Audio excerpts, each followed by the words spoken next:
Je sais pas si vous entendez, mais il y a plein d'oiseaux qui chantent. Ils ont l'air trop en forme.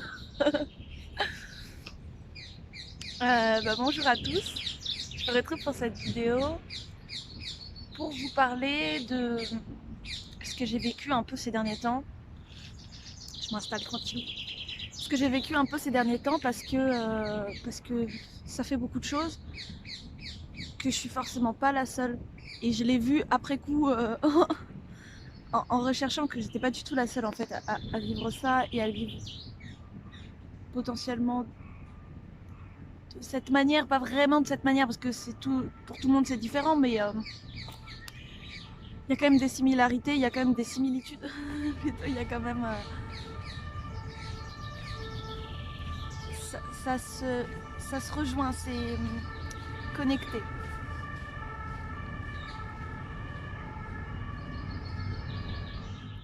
Ça fait plusieurs mois que je me pose des questions existentielles. Non, ça fait pas que quelques mois que je me pose des questions existentielles, ça fait depuis toute ma vie. Mais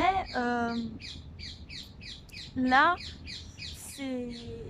c'était vraiment une remise en question totale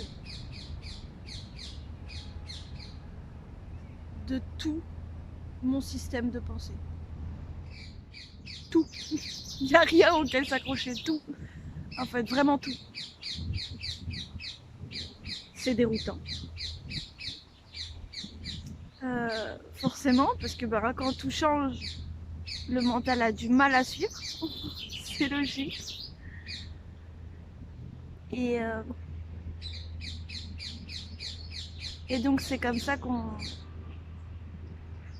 Enfin c'est comme ça qu'en tout cas moi, je me suis retrouvée un peu dans ce qu'on pourrait appeler une nuit noire de l'âme, même si, euh, même si effectivement c'est pas l'âme qui vit en elle-même une nuit, mais, euh, mais plutôt l'ego et le mental. Pardon. Donc en fait,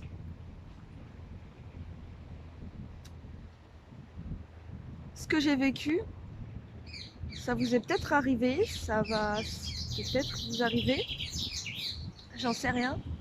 Et c'est comme un espèce de reset total. Et moi, c'était très très ancré. Et c'est toujours, je suis toujours en travail. Hein. Croyez pas que j'ai dépassé, je sais pas quoi. Hein. Mais, euh, mais vraiment, ça a été une mort, une réelle mort, déjà dans un premier temps. Ça a commencé par un effritement. Dans ma vie, j'ai commencé à voir vraiment que certaines choses ne pouvaient plus durer. Et puis j'ai un peu laissé. En me disant, oh, plus tard, principalement en déléguant mon pouvoir en fait. Euh, ce qui ne m'a pas. Ce qui m'a fait. Bah, c'est ça, c'est quand tu délègues ton pouvoir, comment veux-tu réaliser en fait, puisque tu délègues en fait. Et ça dilue ton pouvoir et ça dilue ton alignement aussi. Enfin, je sais pas comment expliquer ça, mais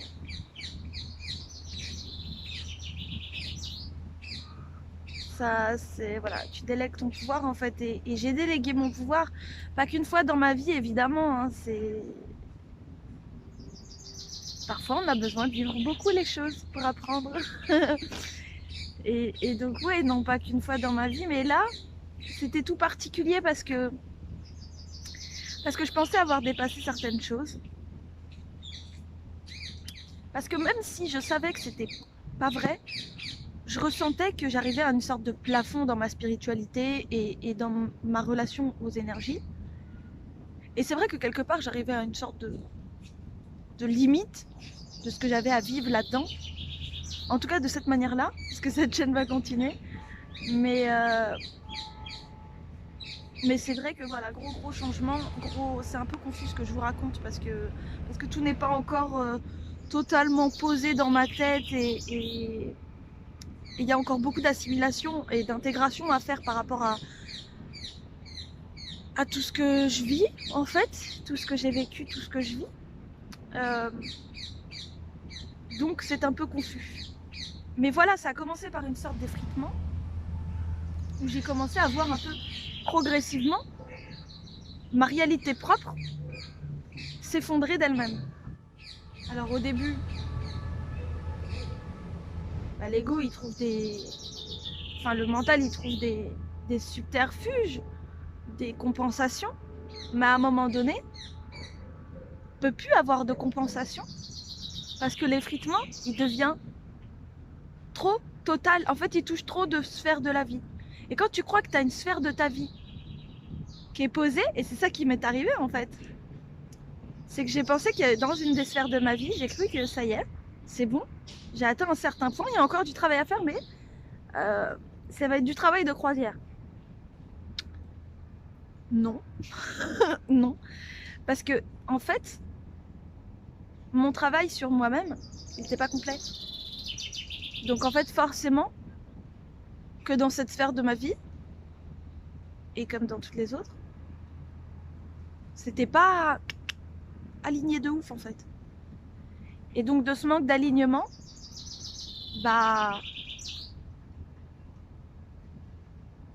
on a des... Moi j'ai vécu beaucoup de remontées, de traumas, conscients ou pas, en étant consciente ou pas. Et en fait toutes ces remontées là m'ont vraiment permis, et ça me permet encore, hein, c'est un travail, je m'entraîne et parce que c'est ce que j'ai à vivre et parce que c'est juste pour moi. Mais si tout ce que je vous raconte là ça vous parle pas,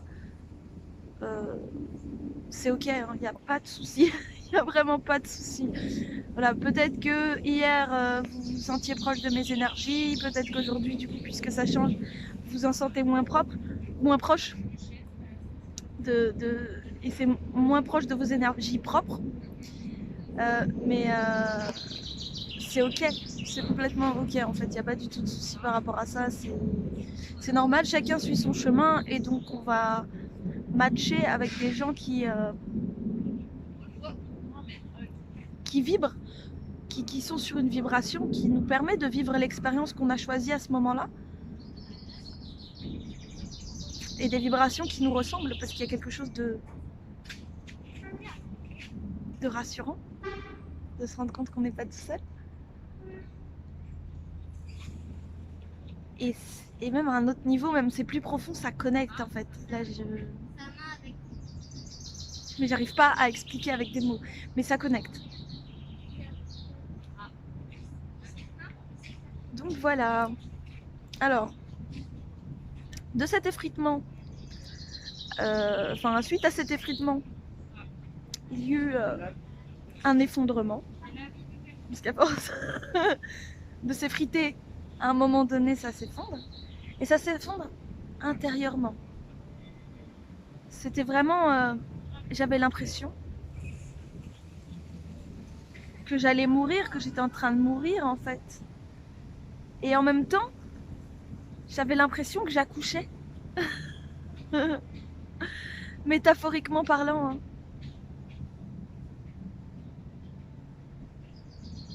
C'était assez particulier. J'avais des crises de larmes. Chacun le vit à sa manière évidemment. Mais je vous partage juste mon expérience. Peut-être que ça va vous... Peut-être que vous vous reconnaîtrez en fait dans cette expérience et que ça vous aidera à comprendre des choses et que je serai un miroir intéressant pour vous en fait. C'est ça que j'espère parce que j'ai pas vu énormément de... Enfin j'en ai vu des témoignages mais j'avais du mal à me reconnaître dedans et je crois que plus on est de personnes à partager en fait ce qu'on vit et la manière dont on vit et plus on va se trouver entre nous en fait. C'est logique. Donc voilà, cet effondrement intérieur, il a été très violent pour le mental. Et c'est pour ça que j'ai eu l'impression que j'allais mourir. Je savais que j'allais pas mourir parce que mon être profond savait qu'il n'allait pas mourir. Par contre, j'étais effondrée en larmes à quatre pattes dans la rue, quoi. J'arrivais pas à faire autrement et je savais pas pourquoi je pleurais vraiment.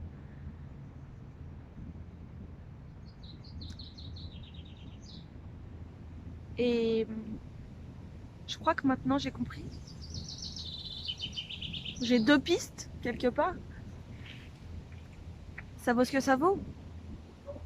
C'est que des pistes, mais j'ai l'impression que les deux sont valides et les deux sont réels dans une certaine mesure en fait. Pour moi, il y a eu un gros travail.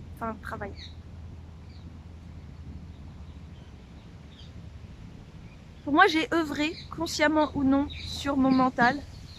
Ah, le vent.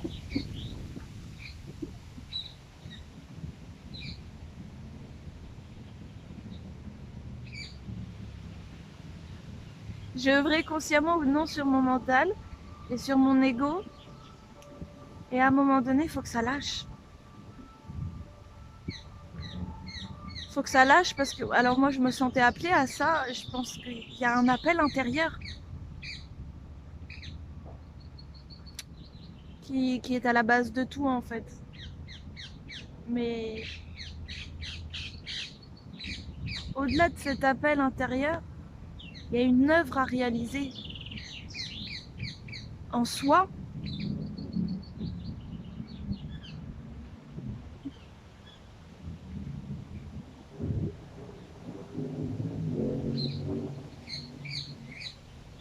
Et cette œuvre,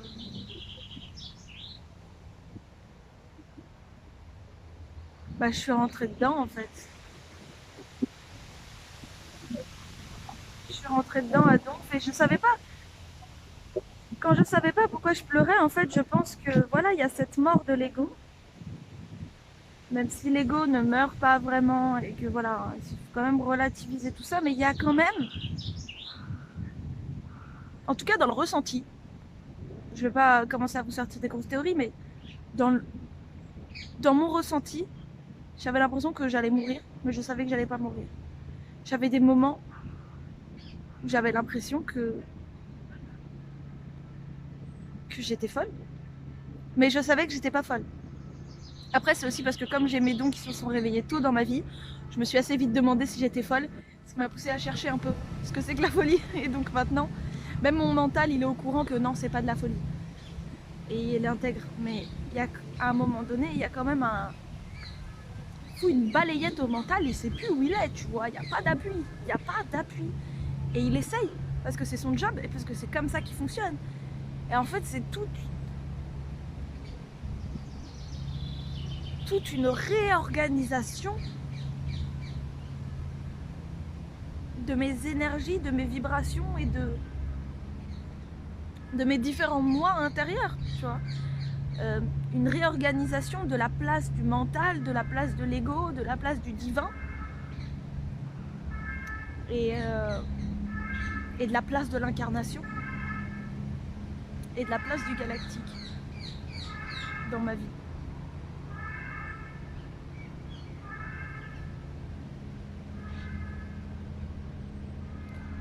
Donc voilà.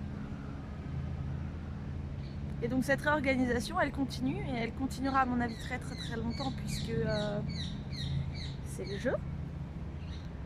Mais j'ai l'impression que voilà, j'avance et en même temps je sais, je sais. Mentalement, j'ai compris que c'était une illusion d'avancer, mais après, il y a comprendre les choses mentalement et les réaliser intérieurement.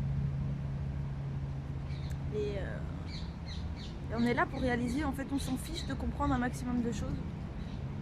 Et ça a été aussi très dur pour moi.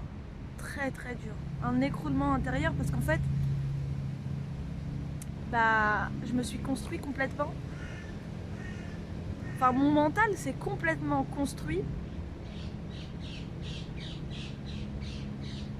par rapport à une vie en 4D. On va dire, la 3D, c'est un peu ce qu'on vit dans la vie de tous les jours. Hein. Voilà, prendre les transports et ce genre de trucs.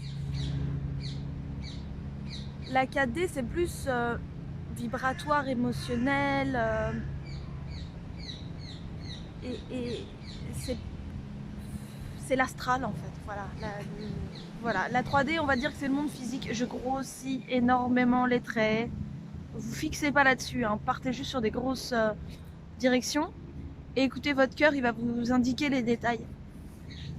Donc la 3D, c'est ce monde de tous les jours. La 4D, c'est le monde de l'astral. Et la 5D, c'est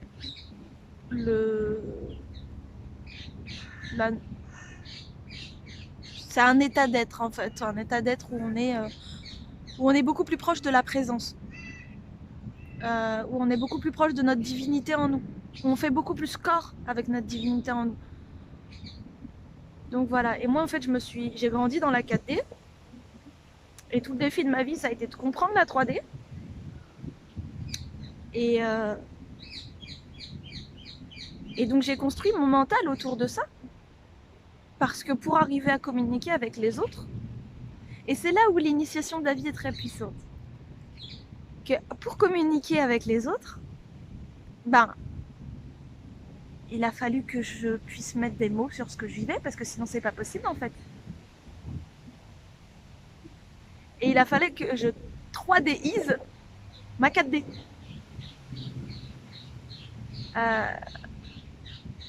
Et que j'arrive à comprendre comment ça marche la 3D.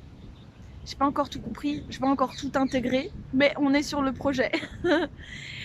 Mais c'est vrai que voilà, c'était vraiment la construction, donc tout mon mental et tout mon ego se sont construits là-dessus en fait. Et c'est ok, c'est grave ok, parce qu'en fait il y a bien un moment donné où il faut que tout ça se construise pour pouvoir le déconstruire dans cette vie en fait. Et c'est quelque chose que j'avais pas compris. Moi je voulais tout faire pour ne jamais perdre ça. Et en fait, je pense que peut-être que c'est pas le cas de tout le monde, mais à un moment donné il faut déconstruire. Et donc si tu le fais pas maintenant, tu vas le faire plus tard. Mais à un moment donné, la vie va te pousser à déconstruire parce que tu vas trouver les limites de ton système en fait. Et je suis tellement heureuse de vivre les limites de mon système parce que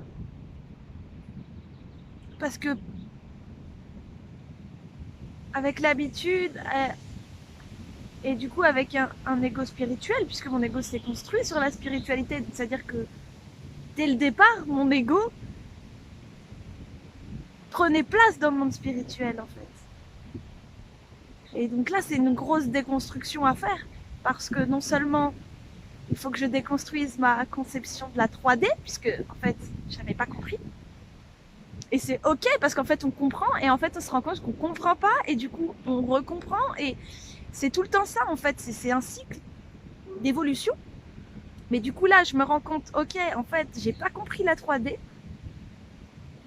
En fait, je crois que j'ai pas non plus compris la 4D. Je me suis pas compris moi-même,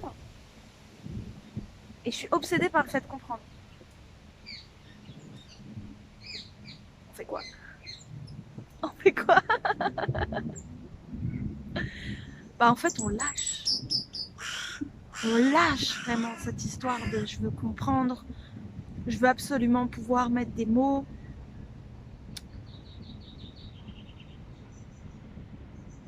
Je veux absolument... on a besoin d'équilibre entre notre vie terrestre et notre vie spirituelle. Mais ce que j'arrivais pas à saisir, et du coup encore moins à incarner, c'est que tout ça est là. Et je suis pas arrivée au bout de ça, c'est normal. Enfin, j'en sais rien en fait. Mais en tout cas, moi je suis pas arrivée au bout de ça. Mais je ressens fort que c'est mon chemin. Je ressens que mon chemin, c'est cette union en fait des polarités en moi. Et jusque-là, cette union de la polarité en moi, elle était beaucoup plus axée sur le masculin sacré et le féminin sacré. Et finalement, je restais dans une vision horizontale. Parce que Alors, ça c'est ma vision. Ok, c'est ma manière de voir les choses, mais c'est juste une vision. Hein. Si ça vous parle pas, c'est pas grave. Mais pour moi, le masculin, le féminin, c'est une question de droite et de gauche. Schématisé. Sauf que l'incarnation, c'est une question d'équilibre entre la droite et la gauche. Mais c'est aussi une question d'équilibre entre le haut et le bas, en fait. Et plus encore, c'est une question d'union entre le haut et le bas. Et ça, c'est très difficile à intégrer. Pas nécessairement, mais moi, j'ai trouvé que c'était assez difficile à intégrer finalement après coup. Même si je suis encore dedans, mais bon. De toute façon, tout ce que je vous raconte, je suis encore dedans. Voilà, comme ça, c'est fait et j'ai pas besoin de le répéter 1000 fois. Mais ouais, cette union entre le haut et le bas, entre le corps et l'esprit, elle est très difficile à... Je l'ai trouvé très difficile en fait à ressentir en moi.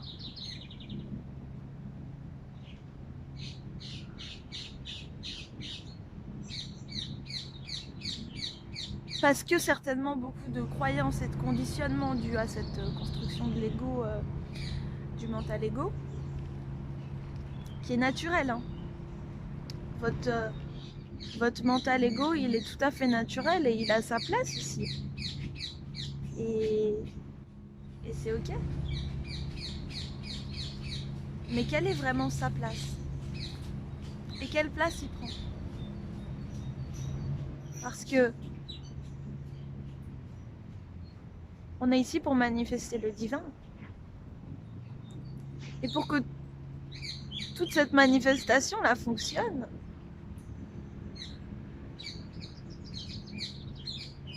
à un certain niveau,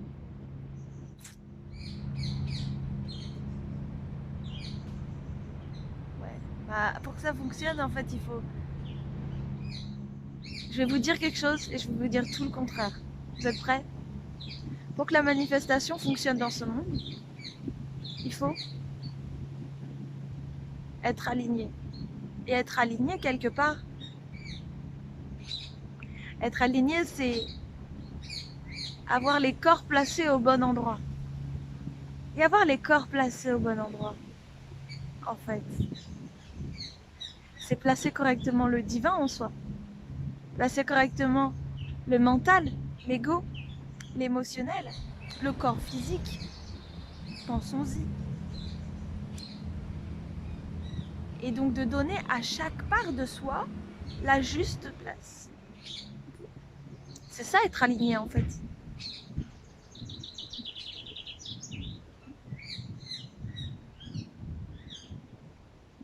C'est pas évident. Mais ça vient petit à petit par entraînement.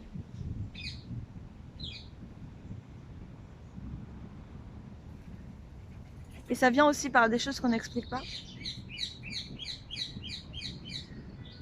Donc je vais vous partager de plus en plus de soins.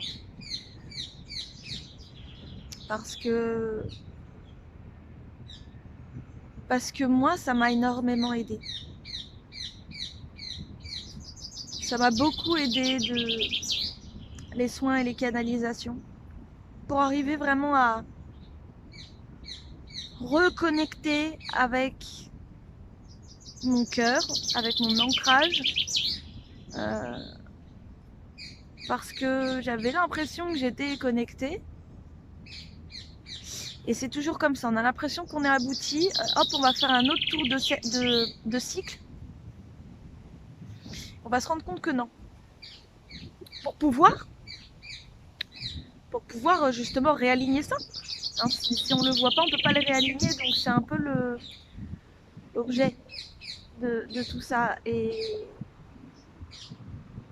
donc voilà, en fait, je pensais être connectée et je me suis rendu compte qu'en fait, pas du tout. Franchement, l'ancrage, le centrage dans le cœur, oh là là là là là là, terrible. Terrible pour moi. Et en même temps, quand tu constates tout ça sur toi et que tu fais des soins énergétiques et tout, et que tu as construit ton mental sur ce monde, c'est un peu dur à encaisser. Et à ce moment-là, c'est vraiment le jeu, c'est de... On respire, c'est ok. En fait, je suis un humain incarné et c'est cool. En fait. Et tout ce que je vis là-bas, c'est normal parce que je suis un humain incarné et c'est tout. En fait, il n'y a pas... Voilà. Et de s'accueillir.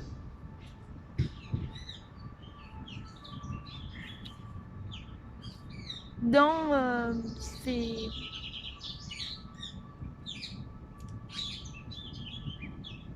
dans ces trucs qu'on constate et qui nous plaisent pas, mais qui sont peut-être là pour de justes raisons en fait. Et je crois que c'est important de relativiser et de se... Ouais, de relativiser en fait et de se rendre compte que on n'est pas capable de comprendre. En fait.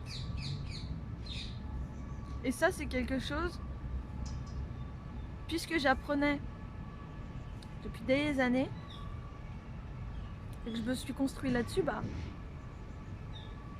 en fait, j'étais comme quelqu'un dans la 3D en fait. Sauf que j'étais dans la 4D, mais c'était la même chose.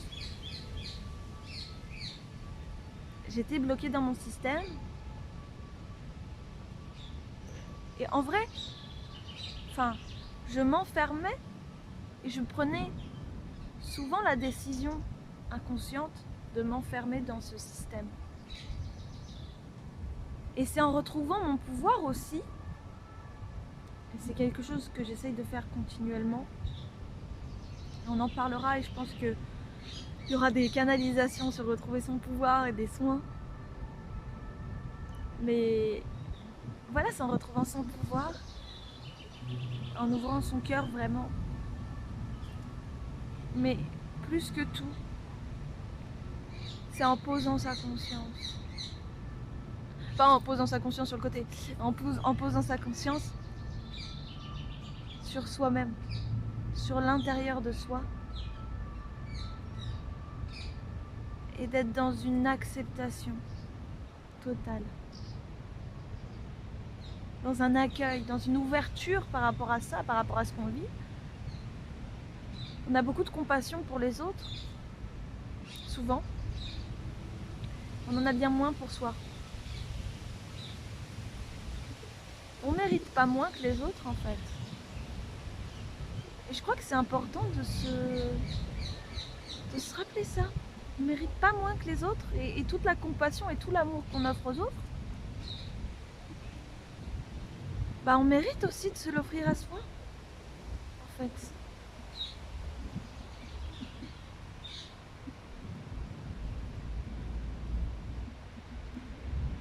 Donc voilà, je crois que c'est tout ce que j'avais à dire pour cette vidéo. C'était certainement un peu confus parce que c'est encore un peu difficile pour moi d'être tout à fait claire dans ce que je raconte. Je pense que ça a du mal à redescendre et puis je suis encore en intégration et donc forcément mon mental, hop, il danse un petit peu, il a du mal à trouver ses nouvelles marques puisque maintenant le gros chamboulement est passé, il va quand même trouver un petit peu ses marques, c'est normal, c'est un processus qui va se replacer à quelque part. Et c'est à moi d'essayer de lui dire ok mental, là tu vois tu essayes de gérer quelque chose qui n'est pas dans ta compétence et tu te fatigues et en fait là tu sers personne, donc tu respires, tu te mets sur le côté, on laisse ça gérer à la divinité et ensuite tu pourras reprendre ta place pour les choses où tu es compétent en fait. Parce qu'en faisant ça en plus, en mettant le mental partout, on le met en échec. Et on ne peut que le mettre en échec puisqu'on lui demande de faire des choses qu'il n'est pas capable de faire.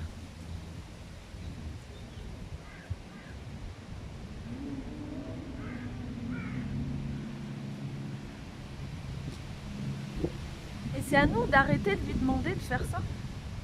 Et en fait, on lui demande souvent sans s'en rendre compte. Et donc faut lui rappeler.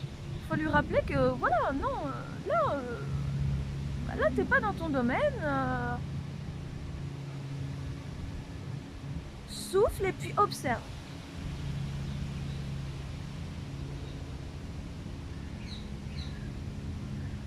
Et c'est important.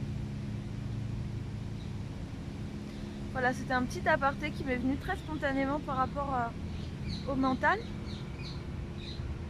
Je pense que j'aurai l'occasion d'en reparler. Si vous avez des questions, s'il y a des sujets qui vous préoccupent, qui vous parlent, qui vous questionnent en ce moment, n'hésitez pas à mettre ça en commentaire ou à envoyer un message, peu importe, pour que je puisse répondre au mieux en fait à vos questionnements. Parce que du coup moi je suis de mon côté et je vis ce que je vis. Et je sais pas ce que vous vivez. Et même si je sais ce que je vis, oui et non. Mais je sais pas du tout ce que vous vivez en fait. Et du coup, bon bah, dites-moi, tout simplement. Partagez ça et partagez-le dans l'amour avec vous-même et enfin, envers vous-même et envers les autres. Donc voilà, je vous envoie beaucoup d'amour et je vous dis bonne journée, bonne soirée, bonne nuit. À la prochaine!